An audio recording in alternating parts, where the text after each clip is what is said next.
৪৩তম BCSC নিয়োগের জন্য জনপ্রশাসন মন্ত্রণালয়ের ১৫ অক্টোবরে প্রজ্ঞাপন বাতিল করা হয়েছে। কর্ম কমিশনের নতুন সুপারিশপ্রাপ্ত ১,৮৯৬ জন প্রার্থীকে সিভিল সার্ভিসের বিভিন্ন ক্যাডার পদে নিয়োগ দেওয়া হয়েছে। সোমবার নতুন প্রজ্ঞাপনে বলা হয় ২,০৬৪ জনকে নিয়োগ দেওয়া হয়েছিল, সেখান থেকে বাদ পড়েছেন ১৬৮ জন।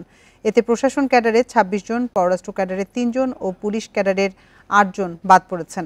এদের নিয়োগের জন্য গেল বছরের ২৬ ডিসেম্বর সুপারিশ করেছিল সরকারি কর্ম কমিশন। এর আগে ১৫ই অক্টোবর যে প্রজ্ঞাপন প্রকাশ করা হয় সেখানে বিভিন্ন ক্যাডারে বাদ পড়েছিল ৯৯ জন। সব মিলিয়ে ৪৩তম বিসিএস থেকে বাদ পড়লেন মোট ২৬৭ জন। গত বছরের ২৬ ডিসেম্বর সুপারিশ করেছিল সরকারি কর্ম কমিশন।